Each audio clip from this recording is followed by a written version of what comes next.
Welcome to this edition of the 2-Minute Fitbit brought to you by Phase 1 Fitness and me, your host, Jerry Bacall. Today we're going to somewhat reopen the age-old discussion about free weights versus machines. With exercise equipment so prevalent in gyms today, the discussion has really changed from are machines effective to which are the best machines to take advantage of. Back in the 70s and 80s, when Nautilus equipment first started to hit the gyms touting fantastic gains, the naysayers were out in full force, discounting the effects of all machines. Machines were considered sufficient for the non-serious weight trainers, but the real work done by serious bodybuilders was accomplished with free weights. There was just one quirk in that theory, and that's even the most serious of bodybuilders use machines for exercises like lat pull-downs, seated row, and tricep push-downs. With those exercises being machine-driven and accepted, why weren't other machine-driven exercises more widely recognized? Adding to the controversy was the advent of Nautilus equipment and the theories put forth by its inventor Arthur Jones. The line of exercise machines developed by Jones used the cam system to provide variable resistance, which allowed for a more efficient and effective workout. These machines revolutionized the fitness industry. The isolation provided by the machine and the intensity provided by the variable resistance cam made it difficult to deny the value of the machines, but boy, how the naysayers tried. There was just too much science to refute, and the effectiveness of the machines was eventually accepted. The fact that the 1974 Miami Dolphins of the NFL, the first team to purchase the full line of Nautilus, and went on to be undefeated that season, sure didn't hurt. With machines being accepted in today's fitness world, which alternatives to free weights are the most popular and best to use to complement your resistance training? Every young bodybuilder's favorite muscle is the chest, so let's start there.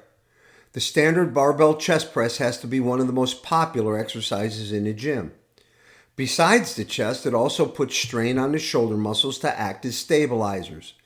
Engaging the shoulders to that extent, it also puts them in danger of injury. A seated chest machine allows you to concentrate more on the chest, and whereas the shoulders are still a secondary muscle in the movement, they aren't required to stabilize, as the machine performs that task.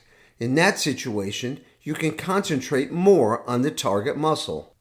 The lat pull-down has always been a gym favorite for working the lats along with the rhomboids and the teres major, which are the primary components of the V-shape of the upper back.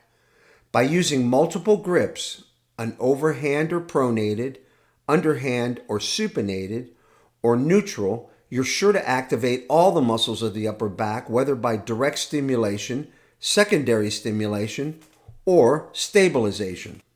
Another great machine is the leg press.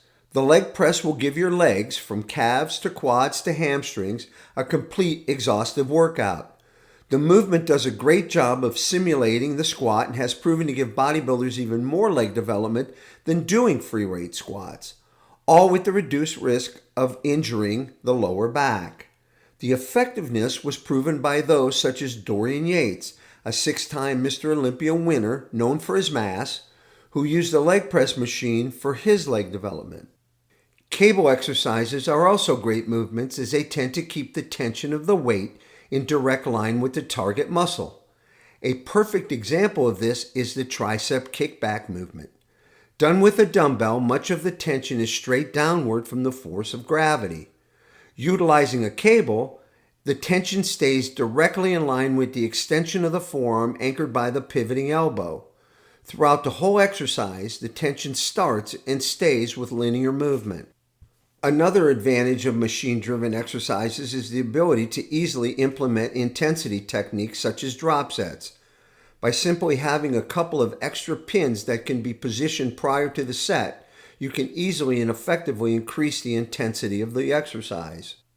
So, if you're in the gym and some of the free weight equipment that you normally use isn't available, know that you're not compromising your workout by filling in those exercises with machine-driven movements.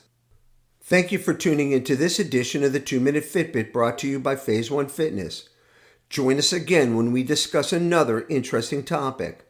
Until then, I'm your host, Jerry Bacall, wishing you success, and above all, please stay safe and healthy.